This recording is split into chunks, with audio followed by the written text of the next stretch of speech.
£174 million. That's how much money Lego lost in 2004. The beloved toy company that had brought joy to millions of children worldwide was on the brink of collapse. The iconic plastic bricks that had built countless imaginary worlds were about to become another casualty of changing times. Lego was almost bankrupt. It's hard to believe now, looking at Lego's gleaming stores, blockbuster movies, and theme parks. But less than 2 decades ago, this titan of toys was teetering on the edge of financial ruin. This is the story of how a small Danish carpentry workshop grew into a global phenomenon, nearly lost it all, and then engineered one of the most remarkable comebacks in business history. The story begins in 1932 in the quiet town of Billund, Denmark. Ole Kirk Christensen, a master carpenter and joiner, was struggling to keep his woodworking business alive during the Great Depression. With fewer customers ordering furniture, Christensen made a little odd decision. He would start making toys. It wasn't an obvious choice. The economy was in shambles, and people had little money to spare for playthings.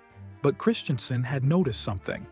While working on his furniture pieces, he would make miniature versions as design aids. These tiny models fascinated his children, sparking an idea that would change the course of toy history. But those early days were far from easy. Christensen's wooden toys, piggy banks, pull toys, cars, trucks, and houses barely kept the business afloat. Sometimes, local farmers would trade food for toys just so their children could have something to play with. Yet Christensen persevered, guided by his philosophy of only the best is good enough. He even held a contest among his staff to name the company, offering a bottle of homemade wine as a prize. The winning name? Lego, a clever contraction of the Danish phrase "leg godt," meaning play well. The real transformation began after World War II when plastics became available in Denmark. In 1947, Christensen took a bold gamble. He purchased an injection molding machine, an expensive piece of equipment that would allow him to produce plastic toys. It was a risky move for a traditional woodworker, but Christensen saw the potential in this new material. That same year, he and his son Godfred came across something that would change everything: samples of interlocking plastic bricks produced by a British company called Bankrupt. These simple plastic blocks sparked an idea. By 1949, Lego was producing its own version, called automatic binding bricks. They weren't an immediate hit. Many customers preferred traditional wooden or metal toys, and returns were high. But the Christensens kept refining their design. In 1958, they created something revolutionary: the modern Lego brick, with its hollow tubes underneath that allowed for better interlocking. This seemingly simple innovation created endless possibilities for construction and play. The 1960s and 70s saw Lego transform from a small Danish toy company into an international phenomenon. The iconic minifigure was introduced in 1978, giving children characters to populate their brick-built worlds. Lego expanded into themed sets: space, castle, city, each opening new realms of imaginative play. By the 1980s, Lego was one of the world's leading toy manufacturers, with its products sold in more than 140 countries. But success bred complacency, and by the early 1990s, the first cracks began to appear in Lego's foundation. The company's profits had been declining since 1992. The world was changing rapidly. Video games were capturing children's attention. The internet was beginning to reshape how kids played. Traditional toys faced fierce competition from electronic entertainment. Lego's response to these challenges would nearly destroy the company. Around 1995, in a fateful decision, Lego retired many of its experienced designers, the very people who had created the beloved sets of the late 1970s to mid-1990s. They were replaced with 30 young innovators, fresh from design colleges across Europe. These new designers, while talented, knew little about toy design, and even less about Lego's unique building system. The results were disastrous. Set designs became simpler, with fewer pieces and less detailed construction. The company tried to chase trends, launching products that strayed far from its core strength of construction toys. LEGO's product line exploded from 6,000 different pieces to over 12,000, creating a logistics nightmare. Production costs soared as the company moved manufacturing to far-flung locations. Then came the body blow. In 1998, LEGO posted its first-ever loss of £23 million. The company laid off 1,000 employees, but worse was still to come.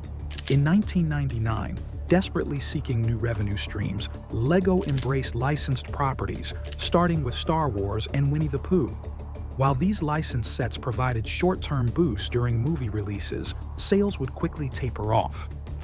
The added cost of licensing meant higher prices, alienating longtime fans who also lamented the declining quality of non-licensed sets.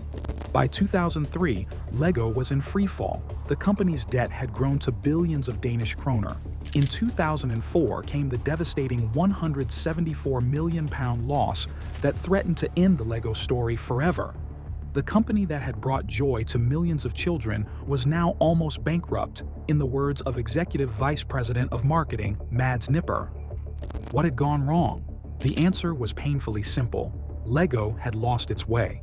As Nipper later explained, "We continued to invest as if the company were growing strongly. We failed to realize that we were on a slippery path. Children were getting less and less time to play. Some of the Western markets had fewer and fewer children, so play trends changed, and we failed to change. We were not making toys that were sufficiently interesting to children. We failed to innovate enough." The turning point came in 2004 when Kjeld Kirk Christiansen, grandson of LEGO's founder, made the hardest decision of his life. He stepped down as CEO and appointed Jørgen V. Knudstorp, the first non-family member to lead the company. Knudstorp, a former McKinsey consultant, immediately understood that LEGO needed radical surgery to survive. The new CEO launched a dramatic turnaround plan. First, he sold off the 4 LEGOland parks to raise cash. Manufacturing, which had been largely outsourced, was brought back under LEGO's control. The company ruthlessly cut costs, reducing its global workforce from 9,100 to 4,200. That's less than half. But perhaps what really worked was this. LEGO returned to its roots, focusing on what it did best: the brick. Knudstorp's strategy was simple but effective. Manage for value, not for growth. The company stopped chasing every trend and instead concentrated on its core products. The sprawling product line was drastically reduced. Quality control was tightened. The company even returned to its traditional development process, where new sets were carefully tested with children before release. The results were remarkable. By 2005, LEGO was showing signs of recovery. By 2006, it was profitable again. The company had learned valuable lessons about innovation, not to innovate for innovation's sake, but to innovate within its core identity as a construction toy company. But this revival from near ashes wasn't thanks to the kids alone. In fact, the rise of adult fans of LEGO created a new market for complex, expensive sets. The company's decision to embrace digital technology, not as a replacement for physical play, but as a complement to it, proved to be a brilliant move. Video games like LEGO Star Wars showed how the brand could successfully bridge the physical and digital worlds. As if it were a triumphant comeback in grand style, the LEGO Movie was released in 2014. It truly marked the reawakening of a cultural phenomenon. The film was both a critical and commercial success, proving that LEGO had successfully transformed itself from a toy manufacturer into a global entertainment brand. The movie's message about creativity and play resonated with audiences worldwide, reinforcing LEGO's core values while reaching new generations of fans.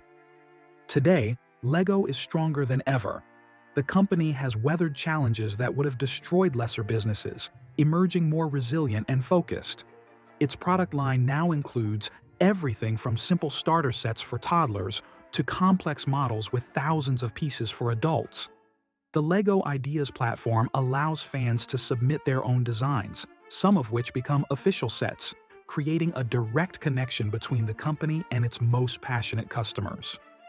Currently, there's an incredible variety of LEGO themes, ranging from Formula 1, Dune, any type of flowers you'd want to gift your girlfriend, Disney, Batman, Animal Crossing, architecture, Marvel, Mario, Transformers, you name it.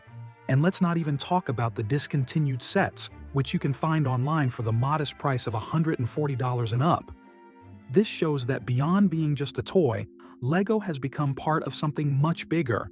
It has become a part of our collective culture. The numbers back it up.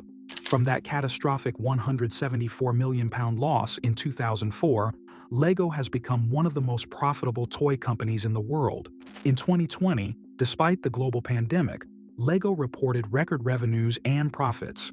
The momentum has continued, with operating profits surging by 26% to $1.21 billion in 2024.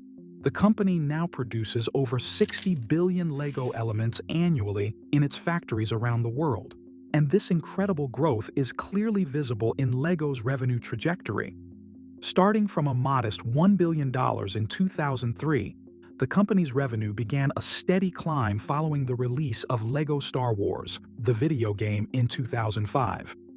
But the real explosion came after the LEGO Movie hit theaters in 2014. From that point on, revenue skyrocketed, climbing consistently year after year until reaching an astounding $9.8 billion in 2018-2023. So, the movie didn't just entertain audiences, it supercharged LEGO's entire business model, proving that the company could successfully expand beyond toys while staying true to its core identity. The basic LEGO brick, patented in 1958, remains unchanged. A brick made today can still connect perfectly with one made in 1958. This commitment to compatibility, to quality, to the fundamental principle of creative play saved LEGO from disaster. And now, having survived its darkest hour, LEGO became a company that proves its plastic bricks are far more resilient than we ever imagined. One of the best comebacks in history.